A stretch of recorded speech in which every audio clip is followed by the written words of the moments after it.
Okay. Okay.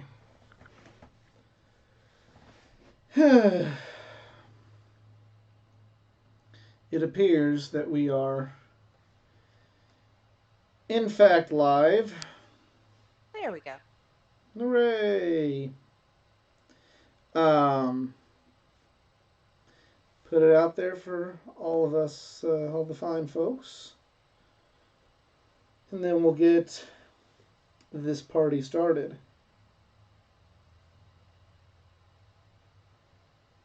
Hmm. Also, quick note, Easy is not, for the first time in quite some time, Easy is not here because he's out there enjoying AIW right now and meeting Max Caster. So while I am very happy that he that he is enjoying independent wrestling and kind of getting a taste of what CJ and I have been doing for quite some time, I'm also very jealous that he's getting a pretty damn fine wrestling show right now. And well, I guess we just gotta wait a couple weeks for ours. And hello, everyone, and welcome to this week's edition of the Just Us Marks Wrestling Recap Show. I am the Athletic Geek, joined on the other end of the tin cannon string this week by CJ. Yo. And yeah, so we have quite a bit to talk about. We have some behind the scenes news that, well, I'll let our legal and real world expert take the lead on. We have some late breaking developments that just came from Impact. And we, of course, have AEW to talk about. So, if you've never seen this show before, this is the Just Us Marks Wrestling Recap Show. I'm at CJ locally, Easy, who's not here, but I didn't meet him at all in Starcast. And I did meet Nick, who may show up. The Brock Lesnar of podcasting. The Brock Lesnar of the Athletic Geek family of podcasting, yes. Met him in high school. We love wrestling. We love talking wrestling. We love sharing our love of pro wrestling with each and every one of you out there. However, just like each and every one of you out there, we're just fans. Our opinions of that of any other fan. Miss Ace is in the building. How's it going? We avoid insider terms because at the end of the day, we're not insiders. We're not wrestlers. We are just a bunch of dag old marks. But we're going to be talking about something that is not for marks to start this episode off. It was reported yesterday that MLW has filed an antitrust lawsuit against WWE. And for more on that, well, we'll just pass it over to CJ because she knows a little bit more about all of that jazz than me. So because apparently I'm a real world expert. you are the real world expert. I just live in Not the road world, not the road rules though. That's not my expertise. Just the real world. Yes. That went right over your head, didn't it? I know those were two MTV reality shows and Road There Rules. you go. Okay, we're here now. We're all on the same page. Yay, jokes. 90s MTV jokes. The Miz. Hoorah. Tie this all back to wrestling every single time. So yeah, that's something that happened. An antitrust lawsuit, for some people who may not know, is what is keeping our country from being run by monopolies. It's came up in the 1900s. It was everybody always says that WWE is a monopoly. It's not. It's not a true monopoly until they control like the TV channels it runs on, the camera crews that shoot it, and everything else about the making of a product is what makes a monopoly. But here, what they are insinuating, what Court Bauer and MLW have presented to the courts is an argument that WWE has illegally, how do I word this? They have illegally committed some activities that would be that would seek to monopolize the current situation. So, what MLW is accusing them of is specifically in the arguments in the litigation is claiming that WWE officials, very high up executives, when MLW was discussing TV contracts with Vice TV, WWE executives came to Vice and specifically stated that Vince would be pissed. And that's not me paraphrasing, that's the legitimate language in the lawsuit, which I thought was hilarious. Um, Vince would be pissed if Vice were to give TV time to a small, teeny tiny competitor. And when confronted with this by Vice executives saying, you do realize that what you just said to us is technically illegal, and you trying to flex muscle is illegal, they said, what can you do? We can't control Vince. Um, so that's just one of the many um, cases that we've all known about WWE and Vince McMahon doing over the years. But it seems like from the people who have really, really dove into and read the entire litigation procedure, that they have multiple credible sources willing to say that Vince and or WWE executives did willingly try to sabotage MLW on several different occasions, not only getting TV contracts, but in talent relations, venue disputes, stuff like that. So he's really, what he is doing is trying to get, he is suing for damages. He is also suing to try and find his place in the wrestling business. And kudos to him. We will see, the next step for this is it will go before a judge. The judge will decide if the argument that's been brought forward is, if it's credible enough, if it should be heard.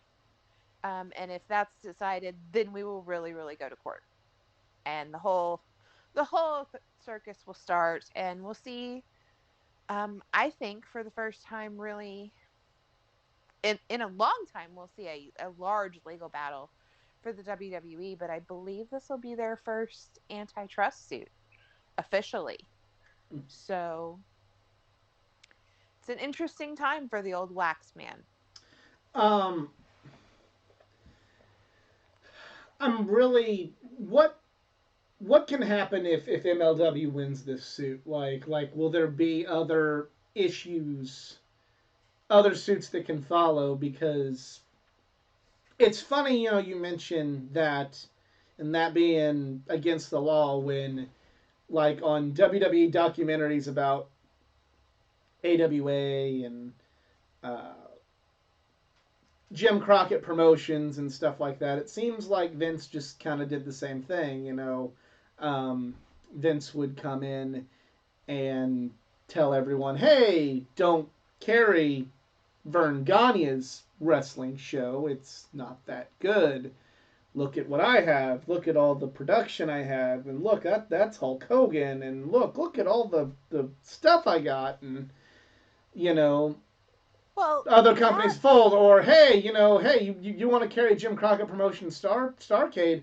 That's all well and good, but you're not gonna get WrestleMania 5, and the Mega Powers are gonna explode there. So, I mean, how is it just now that Vince McMahon is being someone trying a lawsuit on Vince for that when he's that literally this been doing is it for years? this is not to say this is the first time someone's ever brought a lawsuit against them. What's up, It's Ray? just never been completely taken all the way up. Sometimes it's because you don't have the proper uh, sorry, sorry, I cooked my brain today with real world work stuff. Um, Sometimes you don't have the proper what's the word I'm looking for? Resources? Documentation. Gotcha. Well, not necessarily resources do take a lot, because you do have to find a lawyer that will take it on and pay that lawyer and go through these very costly legal proceedings. but you need evidence. That's the word I'm looking for. Evidence.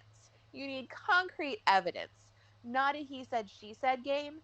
And back in the 80s with Vince, like, he's like, oh no, you shouldn't do that. This is a superior product. That's not antitrust. That's marketing. That's selling. So just because he downgrades somebody else's product doesn't mean it's illegal. That's just him being it's being a carny. It's being a promoter. It's salesmanship. Right.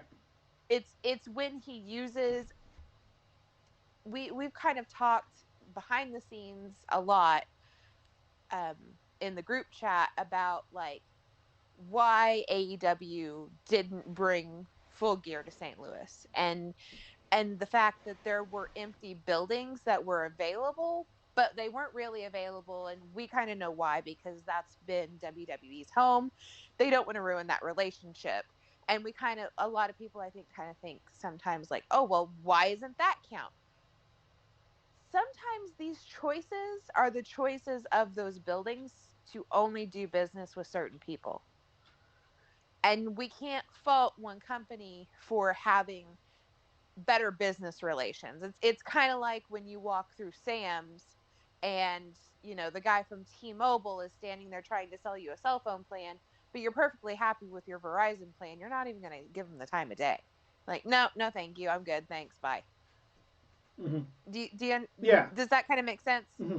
Like in this case, some of the sources, even Vice was telling them like, okay, but you can't do this technically grounds for illegal activity, because they were seeking out a contract with MLW and vice versa.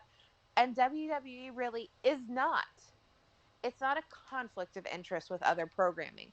Viceland does have some stuff to do with the WWE, but it is not the home of a WWE product. So the fact that Vince is butting in here to keep them off of a channel that they're not really competing on right now is very questionable. It's not selling yourself as a superior product, because he had nothing to offer. He just did not want them on it. Period. Right. And that's where the big problem lies. In that argument, that's where the big problem lies. And a lot of times you get people who just don't want to fight Vince. Whether it's not filing the litigation suits in the first place, not wanting to go on record against Vince, that's happened 1,000 times, i.e., steroid trial. Mm-hmm. People don't want to go against Vince. For whatever reason, they don't want to. So I think that that's why we haven't, even though there's probably a lot of people that have a leg to stand on in these suits with Vince and the WWE, they have not. For, I think, that reason and some others. Do you think? I mean, who knows what the courts are going to do? But do you think that Vince won't just be Vince and still somehow have the money and the resources to eventually just stop this before it even happens, before anything actually happens to Vince's company? I mean, there's this big class action lawsuit against him that was like talking about like, oh, this could ruin WWE like 3 years ago, and then now like you don't hear anything about it anymore, and it's just like, oh, okay, whatever, and like all those people that are part of that class action suit are on specials on Peacock, so it's like, okay, I guess we're over it. Do you He has think that? several he has several ongoing litigation suits against him right now. Um, I'll give credit to Stephanie McMahon because she is great at marketing. There's a lot of things that they have to disclose that they're really, really good at hiding on the corporate website. Um, so technically, if asked, they can disclose them. They're like, yes, they're available for public viewing on our website right here. See, but it's hard to find them. And that's where a lot of like the litigation stuff is. Um, but yeah, I don't see it. Vince has the money to drag this out for a really, really, really long time. Mhm. with no problems. And he has a very intelligent lawyer who is loyal to a fault to Vince. The bad part of it, depending on how the media coverage goes on this, is it could, because um because this lawsuit focuses more on the business side of things, it could affect um stock prices. It could affect how the company is looked at from the corporate side of things, and that's really what Vince cares about a lot, is their stock prices, how they look to the business world, how they look at in the SEC. It's not a it's not a football thing, Mhm. it's a business thing. um, he cares about that. And so this kind of being a more mainstream lawsuit deal, he might care enough to want to settle this quickly and quietly. But first, it has to be determined if there really, really is a case and it needs to be heard. Yo, Nuts. Easy. yo, who's this EZ? This is Sleazy, the self-proclaimed third member of the Acclaim. Okay, I'm just kidding. Okay. Hi, guys. All right. What did I do? All right. Well, hey, Easy made it, y'all. All right, sorry for the delay, everybody. I was at Absolute Intense Wrestling. We just finished up the show Ether, and Platinum Max Caster was there, and he was awesome. So, and also for those attending AEW Cleveland, well, first of all, fuck you, because that's be my birthday, and I'm not going. But I will be at AEW Chicago, so at least that's a makeup. But let's just say This has really changed the whole tone of the podcast. We're talking about like Vince McMahon getting sued, and then now it's like, boom. Whoa. Vince McMahon's getting sued? Court Bauer slapped an antitrust lawsuit on Vince McMahon for monopolizing issues. Ooh. Wait, Yeah. so we haven't even talked Dynamite yet, or did I We have No, not no. even started Dynamite yet. What Yeah. the hell? Okay, wow. So I made it on time. Yeah. Well, where's I made it on time. well, but finish your but before we continue, let's finish up talking about this because this could be a big deal. Okay. CJ. Uh, I gave CJ the lead because Yeah. she knows the legalese Yeah. of all this. I am the real world expert now. The real world I've expert, been given a new title. I'm gonna get new cards. Yeah. So would you say that you're legal legit, CJ? I don't know. Team all zero legal beagles. Hey, that sounds better than Accountability. Accountabilities is the best. No, Yes. it's not. No, it's But not. anyway, because it has accountant in No, it. it's not. Accountant. So anyway, back to this. You know, Vince wanting to settle out of court pretty quickly. Do you think he'll settle out of court, or do you think he'll try and go like, oh well,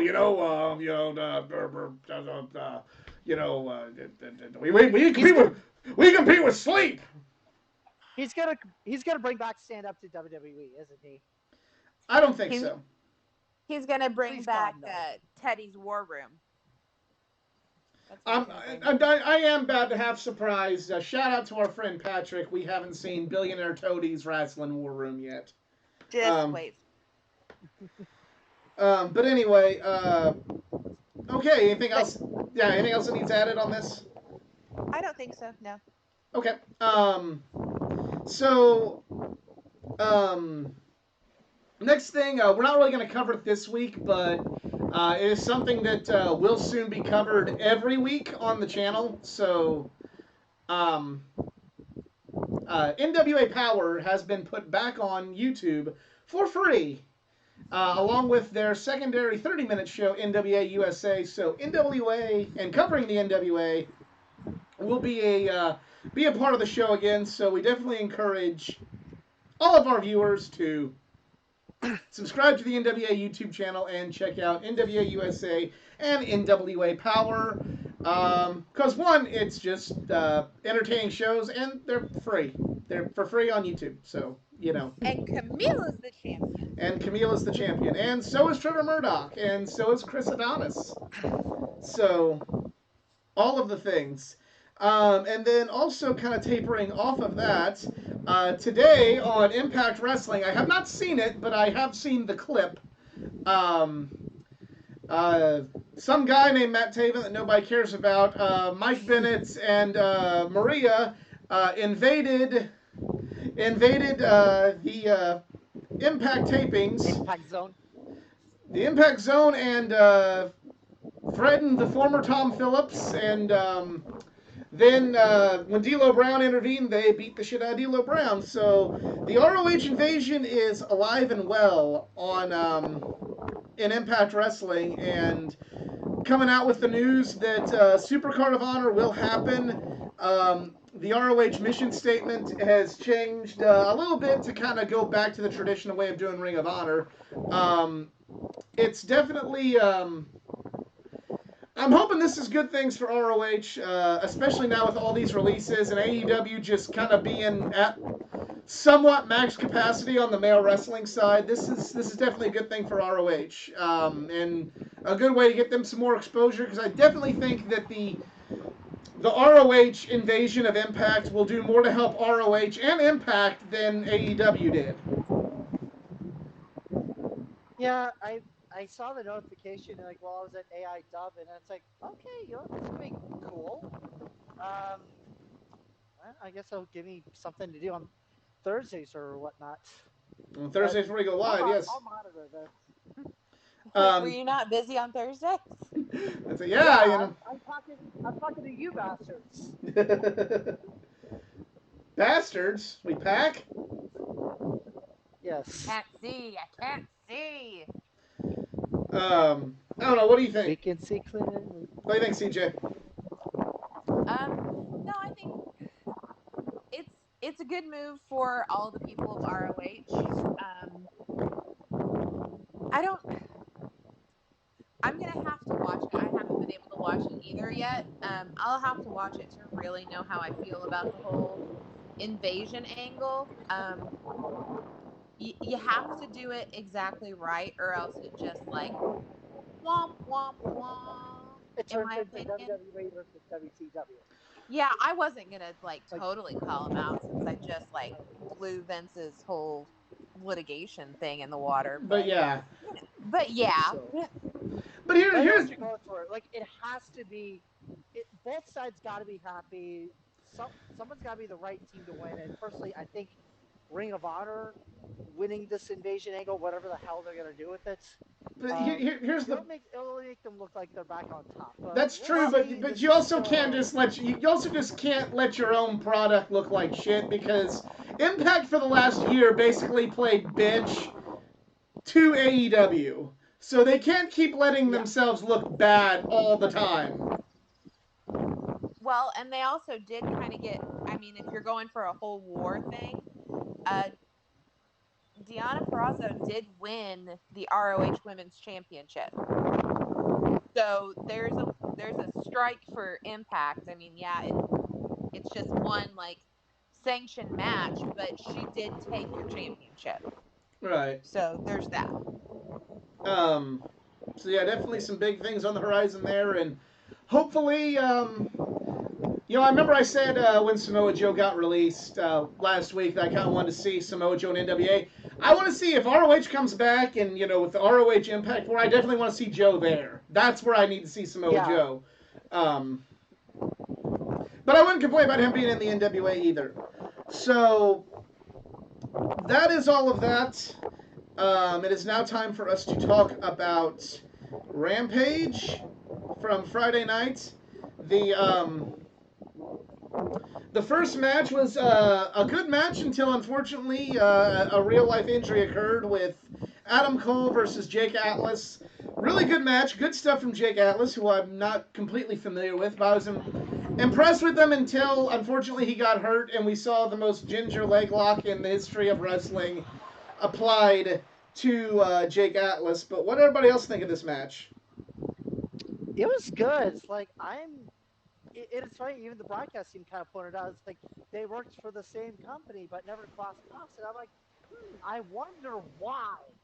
But seriously, seeing Adam Cole and Jake Atlas like finally fighting each other. Like this was a great match. Like Until the very that end. was, Yeah. yeah, I still. Well, I couldn't really tell like whether he was legitimate injured or he was just kayfabe injured. So Well, who knows? it got But spoiled. It still got hoping. spoiled that he got hurt on social media, but then Well, that's why I had to I talk. knew for sure that he got hurt when I saw just kind of how like Adam Cole was like, "Uh-oh," and he's like gingerly just yeah, and here's the leg lock, everybody.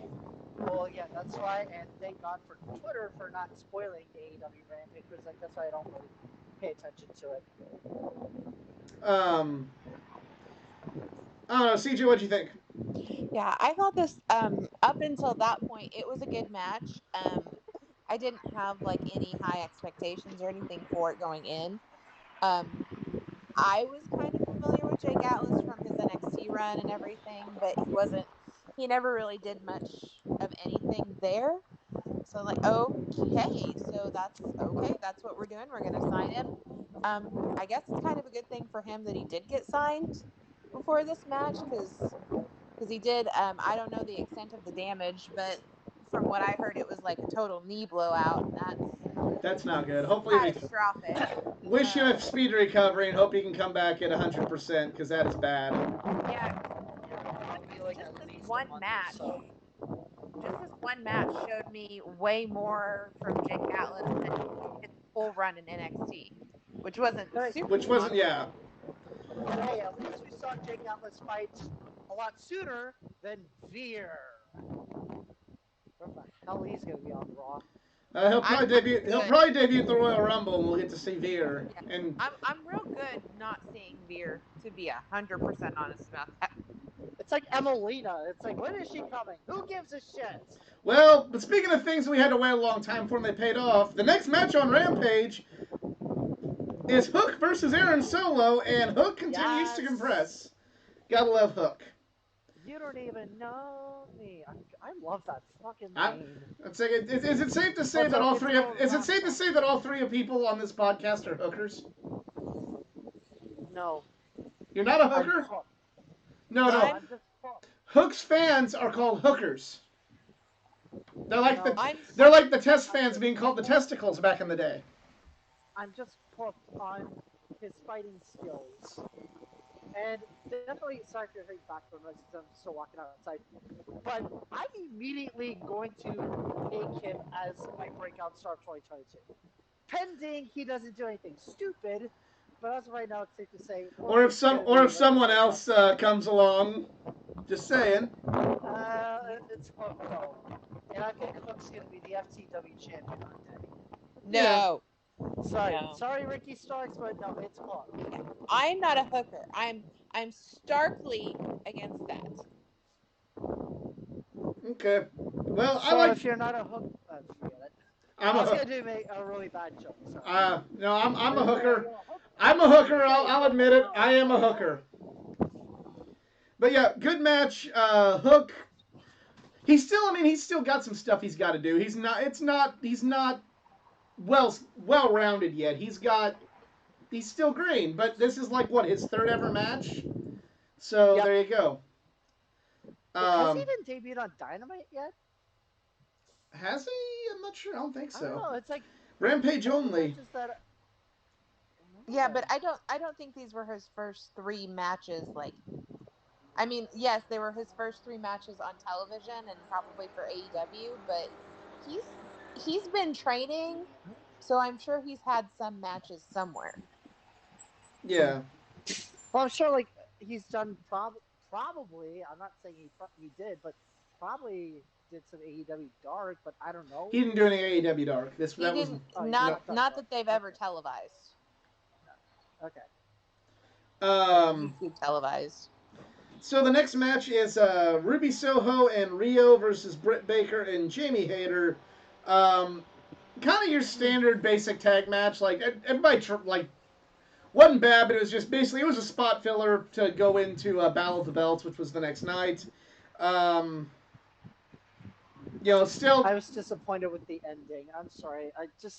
This would have been great to see Jamie Hayter turn, but then again, this would make everybody spoil the shit out of it.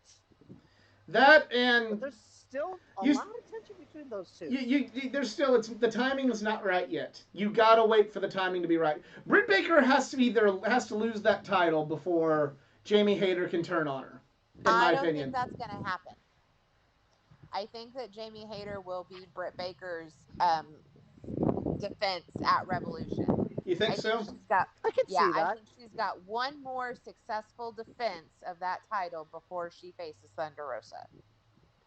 Okay. And maybe two, because it kind of seems, we'll talk about it later, but it kind of seems like we're going to circle back to Chris Statlander a little bit. Yeah.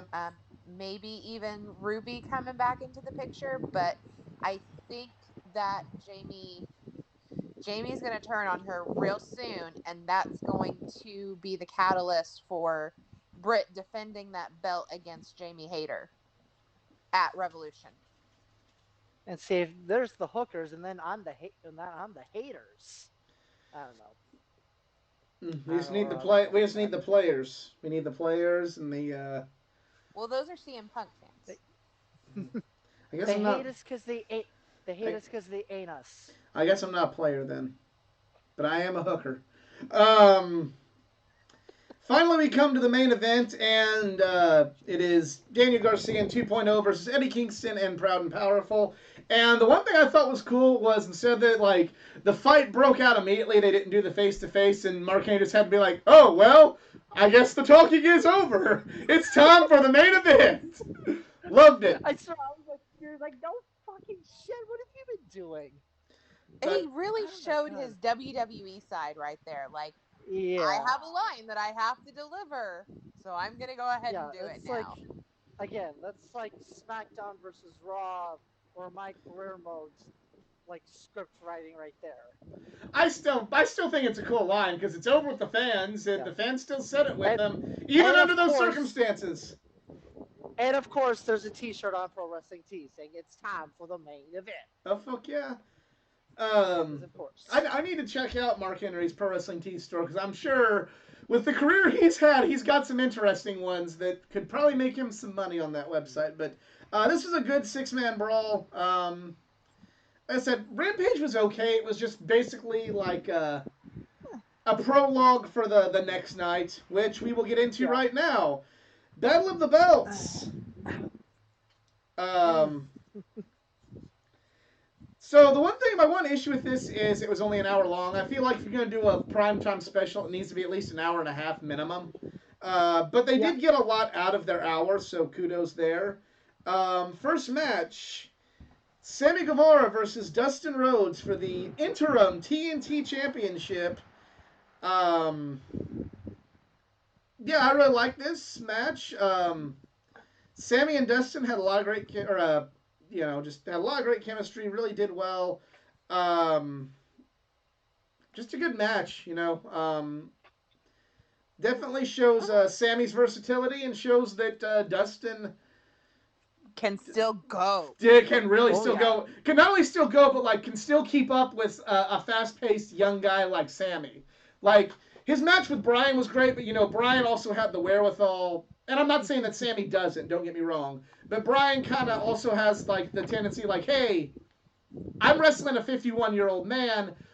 I can slow my pace down just a little bit or have a more technical-based match in order to, because it is Dustin Rhodes. But this just like, Dustin kept up with Sammy, and Sammy didn't really change much with his style at all. So kudos there. He gets the win. And more David Crockett. And also that Canadian Destroyer through a table, which that was insane. Yeah. But I have a request for TK and AEW and Cody and everybody else there. Can we not with the tables for like a couple weeks?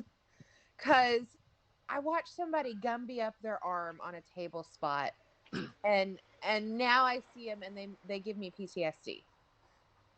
Oh, please. AIW had people going through doors. I'm saying, like, maybe we don't have to. Maybe we could just have some matches that don't have table spots. Like, I'll give you a kendo stick pass. Give me some kendo. I won't bitch about the kendo sticks if you just, like, because we had, like, 3 different matches with tables on this show, I believe. Like, Boy, I would hate to imagine what you would be like watching ECW back in the day. No, I don't typically have a problem with it, but last week somebody dislocated his elbow hardcore. Like that was some gumpy ass shit that he pulled on a table spot. So maybe just for a minute, cool it on the table spots. Because I did watch ECW in the old Okay, days. I'm not saying you did. I'm not saying you did. Like we go to hardcore like deathmatch wrestling stuff, and I've seen way more hardcore stuff than just going through a table. I'm just saying, like under the circumstances of what happened to Ray Phoenix, maybe we just pause for a minute on those. Yeah. Also, one thing I also want to point out for the record on ECW, just my opinion, they also bastardize a lot of weapons to now we get to the point where it's like, oh hey, someone went through fire, big fucking whoop. Oh, thumbtacks, ho hum, and things like ECW kind of contributed to that, and that should not be the case. By the way, I also do want to make one little disclaimer because Twitter went absolutely nuts that there was literally a guy named Humpy Wheeler who was at Battle of the Belts. And here's the thing, for you auto racing fans, you actually might know this name. Humpy Wheeler is a very prominent figure in not just North Carolina, but also in the NASCAR community. He is not only did the sport build themselves, but Humpy made sure that races would look phenomenal. And the reason he has that nickname of Humpy is because his dad caught him smoking Camel cigarettes as a teenager, and he got the nickname Humpy. But either way, he is one of the greatest people you'll ever meet. And if I'm not mistaken, he is in the NASCAR Hall of Fame. Yeah. So I just thought, it popped me that racing fans who were watching wrestling. I mean, there's, I know there's some people that are like, why would you feature that? It's like the same reason they'd feature any other local celebrity in any other thing. I don't care if they have, I'm sure they're going to put some fucking soccer player there, and I'm going to go, I don't know who that is. And I don't care either, but the soccer fans are going to care. But no, I flipped off for Humpy. It's like, holy shit. Oh, I'm like, yes. I just kind of went, oh fuck, Humpy Wheeler. But that was pretty cool. I'm hoping for some, and I don't know if that'll happen because it's NASCAR will be on Fox and USA respectively, so i.e. the WWE channels. But WWE has not. It hasn't been. No, actually, the last time NASCAR and WWE actually did something was when they had their Raw general manager, the special general managers. They had Kyle Busch and Joey Logano in Buffalo because Buffalo. No, also they had Kyle Busch is also a former 24/7 champion. Did you know that? All right. Yeah, I think. Yeah. Yeah, yeah. But also, like, I will say this, like, the legacy when Cody Rhodes was still with WWE, they made like a special NASCAR for Randy Orton, and then it got destroyed. I saw that. Kofi Kingston. I wasn't watching NASCAR at the Jamaican accent. I remember watching that because I wasn't really following NASCAR as much then, thinking, did they have to do this just so they could find some way to vandalize a NASCAR on WWE TV? Yes. That's about how I felt like they it. Did. But we gotta move on because I know CJ wants to talk about the next match because Matt Sydal wrestled some guy named Ricky Starks for the FTW title. This was a good match. This was a good match. Yeah, I love this match. It's a good match. Really liked it. Hey, you need some quality wins for Ricky Starks because he doesn't always get featured the best on TV. So I'm happy to see him wrestling again because I feel like that's a good step in the right direction and good news for his neck. Yes. And he wrestled a match where I didn't like freak out that he re-hurt his neck this time. So that was also a bonus. Yes. Damn you, Nakazawa. But yeah, definitely. If you guys watch BTE, he's the reason he fell. I don't. Oh, Sydal fell. Yeah, okay. Now I remember. That was a couple years ago. Now I still don't watch BTE now. You hear me okay? You're like cutting in and out. We hear you. You're just a little windy, but we know you just left the building. So. So next match is. right, well, now I am home, so we can properly talk about this.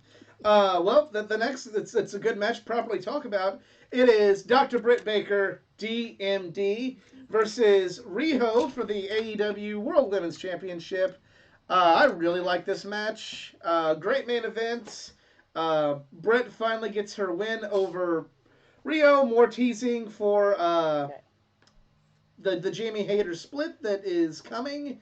They furthered Britt's title reign. They furthered the story, and yeah, kudos to everyone involved. Yeah. There is one thing I want to point out. This is probably my most annoyed wrestling trope that happens is such and such has never beaten such and such has been unbeaten versus such and such. Like they did that so much on Riho that I knew she was gonna lose because the commentators curse it. It's like I mean, I see what you're saying, but it's also a good. On the flip side, it's also a storytelling plot device because in some cases the person doesn't win. Like had Rio won, would it have been a problem? Not that Rio should have won, but like, would that trope have been a problem? I'm just curious. I don't know if he's still there. Okay. Oh. Yeah. No, I mean, I guess. I don't think it probably okay, would fit here we that go. Okay, yeah.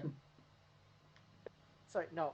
The audio just went stupid for a moment. But You're anyway, fine. so just back where I was saying, it's like, stop saying that this person has never beaten this person or this person Well, but is here, unbeaten. did you hear my question before you got before the call got dropped?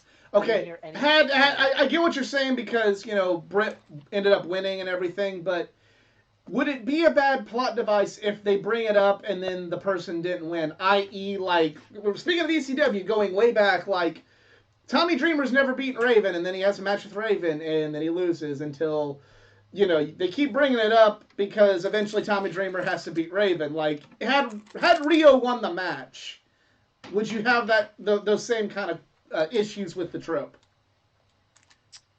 I mean, honestly, it would have been pretty shocking that, holy shit, Riho beat Baker again, and then they could It shouldn't have happened. For the record, it shouldn't have happened, but I'm just asking you, like, for the trope, and Riho won, would you kind of have the same, like, this is not a good thing if, like, maybe they started bringing it up and doing it? They didn't keep bringing it up every 5 minutes.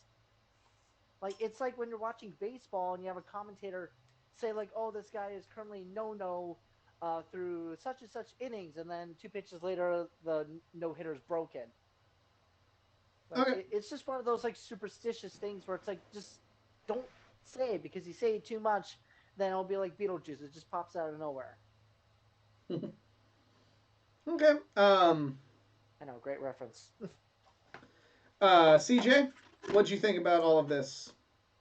I mean, Dr. Britt Baker won, so Ricky Starks and Britt Baker won. I was a happy girl. Yeah. But no, Good for you. Yeah, good for me. We're all having a lot of Girl fun. Scout cookie? I do actually, and they're not going to be By the way, delivered until February. I was gonna say, actually, they now do DoorDash, which is, I'm happy.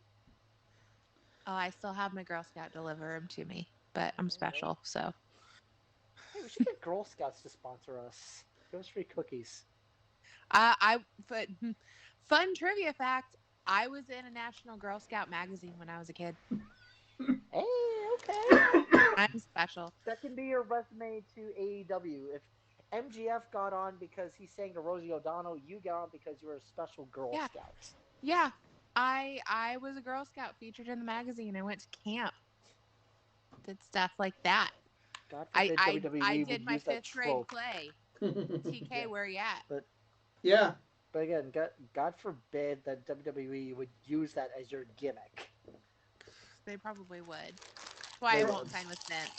But Britt Baker's probably going to need a heavy in the corner because Jamie's going to turn on her. I'm just saying. I'll be there. Yeah. All right. So Hey, it's time to light the fuse and bring the boom. Let's talk Dynamite. So, whatever they're calling it right now, the Undisputed Era or whatever, come out, and then they're interrupted by the Young Bucks, and we think they're going to turn, but then the fight breaks out with the Best Friends in Orange Cassidy, and then Chris Statlander comes out, and then Britt Baker comes out, and now finally in AEW canon, on television, it has been acknowledged that, hey, Britt Baker and Adam Cole are together, and they're going to be doing some mixed tag stuff, and I know a lot of people are excited about that. I'm curious what y'all think. I mean, it's a thing that's happening. At least Orange Cassidy and the Best Friends are out of their Matt Hardy family office feud now, it seems like. So I will take anything over that. I'm kind of more interested in seeing what the Young Bucks and Red Dragon kind of go with here. I'm a little bit more interested in that kind of storyline, but I'm sure that this is a device that works us into it, and we get more Britt Baker. Okay. Easy. Maybe call dropped again. Okay. So hopefully he gets back on the call. Moving. Sorry. Hey, sorry. Okay. I was an idiot. I had my mic muted. Oh, okay. Sorry. Dang. Okay, so what I was saying, Baker finally joining the Elites is like that's a long. Did time she really join the Elite, or is she just kind of doing a one and done because she had a woman square? Because a female wrestler was squaring up to her boyfriend, and who knows?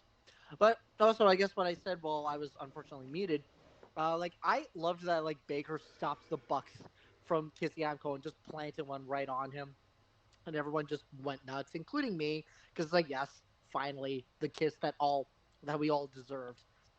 But I don't know whether this is a one-off or not. This could set up a really good rivalry where she could fight Chris Statlander at Revolution, and then we finally see Jamie Hayter turn or something. And then the tension we see between Bucks and Red Dragon, like I want to see this. And hey, you know what? Here's what you can do: Bucks versus Red Dragon with Adam Cole hanging high above from the ring. Winner gets custodian possession of Adam Cole. Adam Cole on a pole match. Yes. Bro, more on a pole match, bro. But back to Baker on a pole match. But back to Baker. I do think that you need to. I think you hold off the Thunder Rosa match to Double or Nothing, and then that's when you have the story as is Thunder Rosa finally going to win the title, or is Britt Baker going to go a year as champion? But you could get another Statlander match and possibly Hayter before Double or Nothing. But we are going to have somewhat of a mixed tag match, so that's good. Next match is CM Punk versus Wardlow. From a storytelling perspective, this match was great because Wardlow beat the fucking shit out of CM Punk continually. He beat down CM Punk the same way he's beaten down all the other enhancement talent that he's been in the ring with the last few weeks. And the only reason he didn't beat CM Punk is because MJF is an asshole and MJF is selfish. So the way they're telling this story with Wardlow basically proving he can beat anyone on any given night and beat them severely, including a top star like CM Punk, and the only reason that he didn't win is because of the person that we're waiting to see waiting for the turn. And rather than him turning on MJF this week, his accountability buddy came out and smoothed everything over, so it was great. But yeah, there's nothing they can do to tell this story any more perfectly from that perspective. That was Wardlow comes out looking better than he did when he went in there, and there's more fuel to fire to the CM Punk MJF feud. Perfect. Storytelling perfection. What say you? Who's going first? I don't know. It's on third. Okay. What? Who's on I'll first? I'll go then. All right. So, yeah, of all the nights that I really would have loved to see Wardlow turn, which almost fucking happened. Because yeah, here's why I don't like the accountability buddies, because Sean Spears ruined it. But anyways, No, he did. He's being good accountability buddy. He made it. Nobody gives a fuck. But We honestly, do. I was thinking, I beg to differ. I was gonna say, well, Geek, you must have been a happy boy watching CM Punk getting the living shit kicked out of him. I was there going like, quit wasting time and pin him. Quit wasting time and pin him. Yeah, no, even I'm like, oh my god, just pin him already. But it's like, nope, MJF just being MJF. But Punk winning on a roll up is like, okay. And I saw people were actually like referencing Bret Hart doing the same to Kevin Nash at Survivor Series. Survivor Series 95. Yeah, Survivor Series 95. Yep. Was it against Kevin Nash or somebody else? Diesel. So yeah, Kevin Diesel, Nash. sorry. Yeah. So Kevin Nash, Diesel, yes, but he wasn't Kevin Nash. Diesel or fake Diesel? It was legit It's Diesel. Diesel. It was Kevin Nash, not Kane. Yeah. Not Glenn Jacobs. But okay. But yeah, the roll up, I'm like, okay, sure, why not? Well, because it shows it like while Wardlow can beat the shit out of you and powerbomb you, but the fuck out of you and just fucking brawl with you. Punk's still a better wrestler than Wardlow, especially when Wardlow is doing the bidding of MJF and not just being a smart fighter. That's what's going to happen. So, like, I thought it all worked out well. You know, I do got one theory, and Beach Break is going to be in Cleveland, which, again, fuck you, everybody. Wardlow is from Cleveland, so if you're looking for a time to turn, hello, Cleveland Town, everyone. Under construction since 1868. Uh-huh. CJ, what do you think? Football team. We have a football team. We have the Battlehawks, and it's coming back. Yeah. The Rock owns it. Yeah, in 2023. Hey. Maybe. That's only a year away. That's true. That's now, all you need. I liked this. I thought it went a little slow at times. It needed to because of, like, just the drama, but I thought that they kind of came in, like, really hot, and I felt like it kind of slowed things down a little bit. Maybe it didn't need to go so long. And I personally, I love the accountability buddies, but it's never seemed like Wardlow liked to be in the accountability buddies. So it was odd to me that Sean Spears kind of like diffused the situation. Like, okay, I didn't know you guys were friends, but that's cool. You guys should be a tag team. Champions. No. Mm-hmm. Oh, yeah. I told Max Caster that this year is going to be the Acclaimed. Okay. Well, before the Acclaim get them, the accountability buddies get it. Nope. I will only say that if Sean Spears also turns on MJF. Never. But then they're not accountability buddies anymore. You know, there's nothing to hold. There's nothing that Wardlow needs to be held accountable for anymore. If they both turn on MJF, Wardlow can be his own free man, and Sean Spears can go back to being the chairman. He can be an accountability buddy to MJF. How about that? MJF doesn't need an accountability buddy. All right, so the next match is Dante Martin. Vendetta. Why won't you die? Dante Martin versus Powerhouse Hobbs with some guy, Ricky something.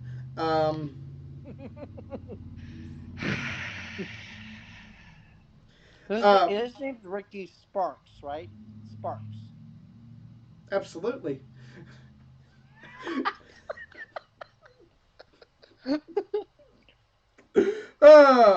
CJ's lucky that he's only behind the telephone. Yeah. No, I'm the lucky one. No, I'm the lucky one. Geek's lucky that I'm behind the telephone. No, this is a good match. I really like Powerhouse Hobbs. And then, hey everybody, did you know Jay Lethal still works for AEW? Because I didn't. I was like, yes, Jay Lethal. Where the fuck were you? Exactly.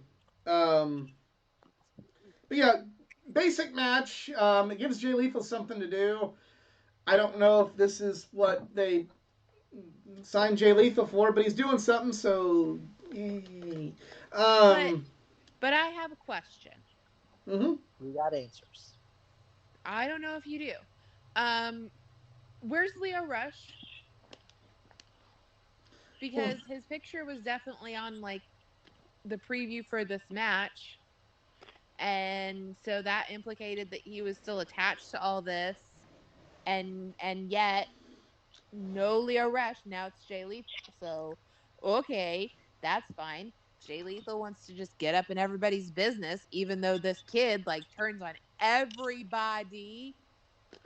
Like that's dumb, but okay.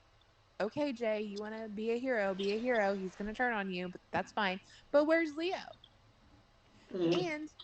And furthermore, Dante Martin signed a contract with Team Taz, so why aren't we like hearing more about that? Because Taz did tease that like he signed a contract. I'm going to get him. Okay, what did the contract say? There's got to be something in the contract. Yeah. Hopefully, there's a payoff to that. Because hope there is. Because if there isn't, I'm going to be very disappointed that they would bring that up and not do it. You would, if you want to say that you appreciate you don't want to insult intelligence and you don't want to just take things away like WWE does. I definitely think there needs to be something done with that. Next segment, Alex Marvez interviewed the Inner Circle. You know, we still have more tension with Eddie Kingston, the Inner Circle. It was something's going to explode here. I think we're going to have our first OG Inner Circle member turn on Jericho very, very soon, but we will see. Then MJF walked out on the ramp and talked about how we're going to get the match, and then masterfully trolled everybody by giving us Shawn Spears versus CM Punk next week. Okay. I mean, like, that's fine. Like, I understand why they're doing it. It makes sense. But on the flip side of things, it's just like, unlike with Wardlow, I already know if Spears is going to lose. Like, Spears has, like, negative chance of winning.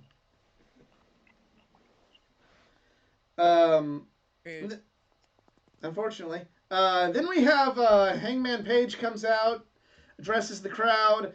Dan Lambert interrupts and basically says that you're not a real cowboy like Dick Murdoch or Blackjack Mulligan, and people I've never heard of. Well, then you need to go check them out because they're pretty damn good. Because Blackjack Mulligan is Blackjack Mulligan and Blackjack Lance are a legendary tag team. Okay. Blackjack Mulligan is the related to Bray Wyatt, right? Yeah. Yeah, it's his uncle. I think so. Yep. And Dick Murdoch was Dusty Rhodes' tag team partner back in the day. So, yeah. And then also Stan Hansen, who is the greatest gaijin to ever go to Japan, and that's a shoot. You know, there is nobody better than Stan Hansen when it comes to that. But then, speaking of other Japanese or gaijin that made their name in Japan, Lance Archer comes out and attacks Adam Page, who wanted a new challenger. I really hope Archer doesn't get a title shot right away, but if you want to put Lance Archer back to the forefront and make people care about him again, having him attack Hangman Page, get into the rankings, and have a match with Hangman at maybe Revolution would not be a bad thing. Well, I mean, like, he was part of the World Championship like tournaments, but it just injury got in the way. So And he didn't win. Well, yeah, true. He's always gotten like, oh, he's big. We're gonna push him, and then like, no, we're not. I wouldn't mind a title match between those two. That's all I'm gonna say. I wouldn't either, but he's not going to win. And so I feel like another loss in a big match could really hurt him, like, going forward. Because of that, like, every time he kind of gets, like, some momentum, he's used to kind of build somebody else up. And you can only do that so many times. He has to win some. He has to win some big stuff to be believable in that role. And he doesn't ever really seem to get that. So it's just kind of like, okay, so you're going to set him up for Hangman, and Hangman's going to win, and that's fine. That's what needs to happen. But it's not a real big win for Hangman because Archer hasn't won very much. Yeah. He's big and imposing, and it looks great, and I'm sure it'll be a fantastic match. But it's not the decisive wins that he needs to establish him as, like, the set champion. Yeah. But I will say this: they've done a good job in making people care about, at least with that segment, people care about Lance Archer again. So kudos. I'm a little disappointed that the crowd didn't go nuts. Well, the crowd went nuts, and I wish this segment would have been done in the ring, but I understand why it wasn't, just because of where they were at. Arn Anderson was with Brock and Lee Johnson, and they were interrupted by FTR and Tully in Horseman Country. This was awesome. Always good when you can see Arn and Tully, my favorite tag team of all time, probably at this point, facing off. And yeah, this was cool. Set up a match for Rampage. I'm pretty sure I know who's going to win, but hey, it gets me Arn and Tully around each other and FTR, so I'm happy. Then we have Hikaru Shida versus Serena Deeb. Again, you want to talk about telling stories? Like, this is how, like, you continue this feud and this story. Serena comes out, attacks Shida with the kendo stick, and then puts on a submission hold. Shida doesn't tap out, but the referee stops the match, and Shida, just with as great of a wrestler as she is like adding into that, going, "Why did you do that? Why did you do that?" to the referee. So, I love brought I'm some like, people why did you out do for that? Shida too. Yeah. Like, so they could really spin this into a couple more matches with Deeb, with everybody else trying to, like, get some for Shida. Yeah, this was great. This is a great feud, and I'm here for it. Revolution's gonna be nuts. So next we have Christian Cage and Jurassic Express with Tony Schiavone, and they say they want to challenge any top 5 team. And Johnny Hungy and Alex Reynolds make the challenge for Rampage. Jurassic Express versus the Dark Order. I'm happy about this, but I feel like I'm going to be sad when the match is over. I'm pretty sure we're gonna be sad when the match is over. We're going to be sad when the match is over. It'll be a great match. Matt Hardy versus Pentel Zero Miedo. I did like the dueling, delete and Zero Miedo chant, but It went on too long. Yeah, that went on too long, and the match went on too long. I'm sorry, Matt needs to be in multi-man matches or short singles matches. I respect the fact that they had the what do you call it, like the smoke and mirrors, and all that to kind of hide the fact that Matt's not the Matt Hardy that he used to be, and that's fine. I'm not angry about that, but that happened. It just kind of happened. Penta called out Malachi Black. Malachi came out. The Varsity Blondes came out. And then Brody King came out and Demolished everything. I really don't know much about Brody King. I don't really, I know there's a lot of hype behind him. He's got a great look, a great presence, and he looked cool in that segment. But other than the minimal bit that I saw him in Madison Square Garden, I couldn't tell you. He looks cool. This is going to be a cool tag team. Just they have a presence, and wrestling is more than just in ring 5-star matches. you want aura and presence. Brody and Malachi got it in spades, but I've never seen. I haven't really seen much of his work, so maybe I'm not as excited as the rest of the internet. Next match we have the Acclaimed versus Bear Country. It happened. Like, it wasn't a bad match, but it just kind of happened. Setting up more stuff with. We're probably gonna get Sting and Darby versus the Acclaimed at some point. So. And it's funny, like, so I mentioned this on the group chat, but when I did meet Max Caster, he actually didn't even notice I had a Darby shirt on until I showed him. So I just wanted to be a big troll to him. But no, he's a great guy. Awesome. And how honestly, our first meeting happened, like, I was by the AIW merch table, and I saw, like, Max Caster in the background. I said, hey, Max, hey, Max. And he said, hey, it's going. Is that good? And then literally, he's, like, getting my attention. He literally lured me to his merch table. I was like, hey, come here, man.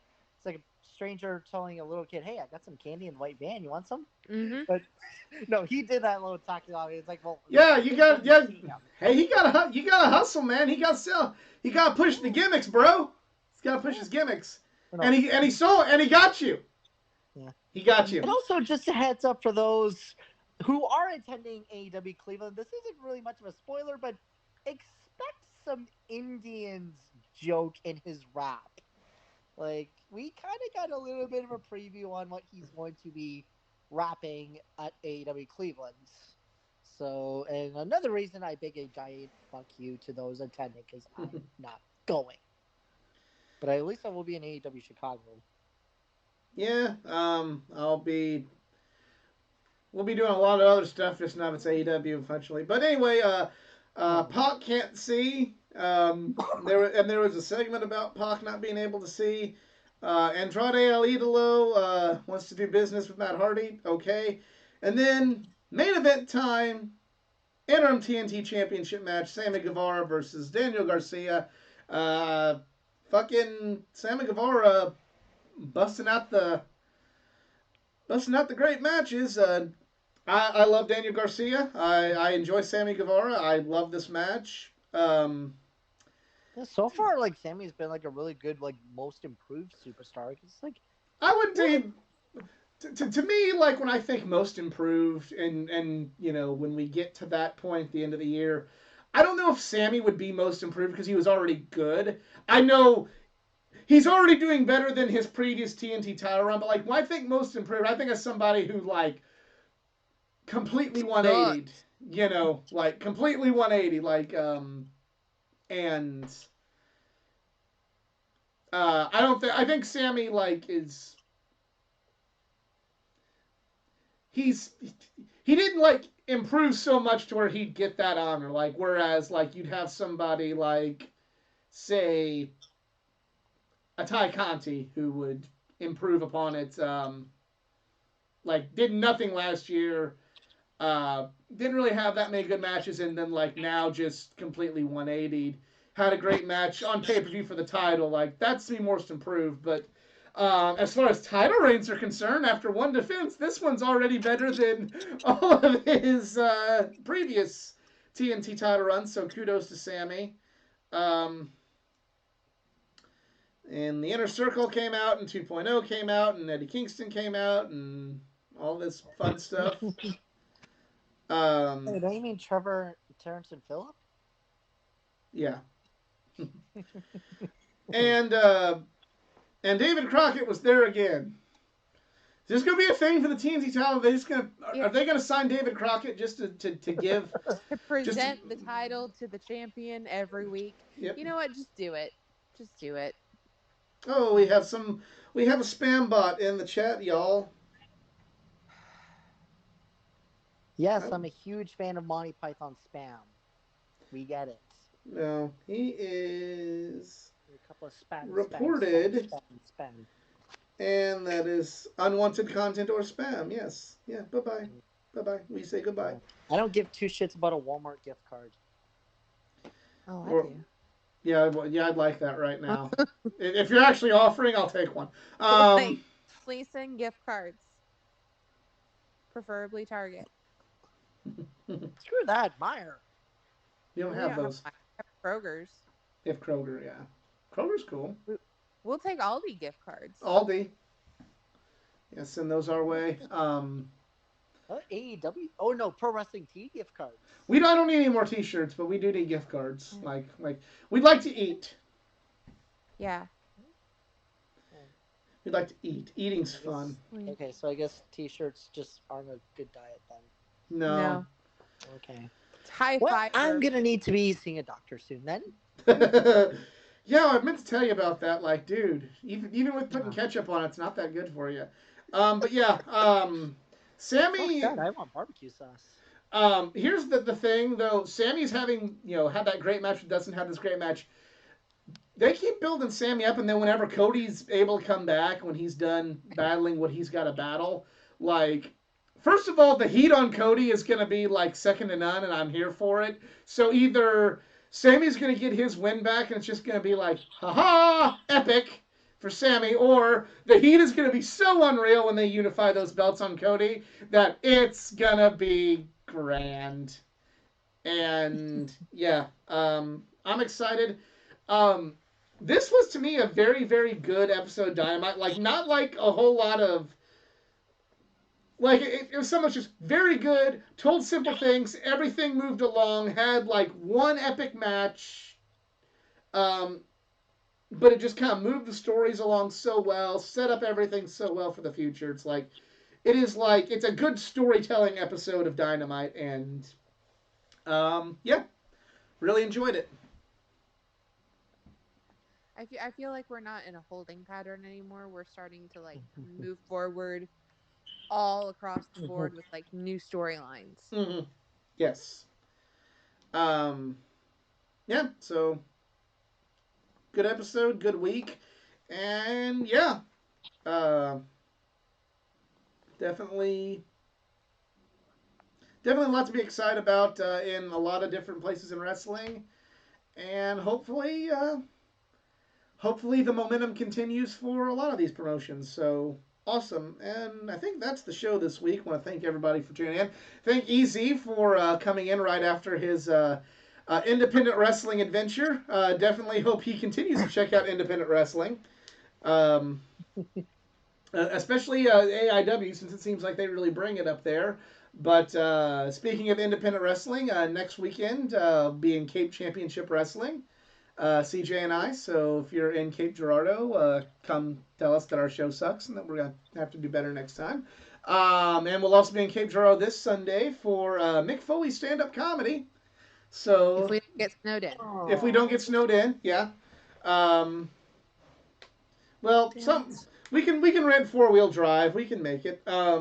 If you enjoyed this video, please give it a like, share, subscribe for more content, not just from the world of pro wrestling, but from the world of comic books, gaming, anime, and all things geek culture. Check out this week's Geeking Out podcast episode, the conclusion of the ROH Final Battle 2021 watch along, and tune in next week where these folks on the Geeking Out podcast, not on the recap show, will be doing their year-end awards, so definitely give that a listen. And spoiler alert, I want to step on their toes, but spoiler alert, tag team of the year from Easy is the Accountability Buddies. Shh. Yeah, and Geek does have a secret collection of CM Punk stuff. I have an autographed picture. Mm-hmm. I do have an autographed picture. You probably got T-shirts. No, I don't have T-shirts. Boots, Pog figures, or like pop figures. The micro wall brawlers. that you can't see on television is full of CM Punk. Unlimited supply of CM Punk ice cream bars. And I would take those. And the only copy of CM Punk the movie. I do have that. I was that special. Yeah. I do have that. The only copy of CM Punk the movie. He gave that to me. Straight to DVD. He gave that to me personally, and I said, "Thank you. Here's a Cardinals hat. Now you're a real winner." Anyway, yeah. So that is that is something to be looking forward to. If you would like to, follow me on social media. I'm on Twitter at athletic_geek89, Instagram at athleticgeek89, and facebook.com/athleticgeek89. CJ, do you still have social media? Yeah, I got the Twitter at CJTML0. And EZ, do you have social media? Yes, I am on the Twitter at Eric Zarens, and I've been on a quest once again to find us some sponsors. But I think I got a good one this time. The Paul White Masterclass of Betrayal, where your first 50 lessons, which are minimum, are now half off. Okay, I'd go there. And also, No, P just gave me a betrayal. He's saying, no, it's not happening. God damn it. God. well, I was really going for a big show here, you know? we were really going for a big show now, but now it's just a bunch of BS. But Nick couldn't make it, but I'm sure he'd promote his social media. He is on tout at Brian Danielson's Danielson Bryans. But for CJ and EZ, I am the Athletic Geek. We's just Marks, and we's out. Have a good one. All right.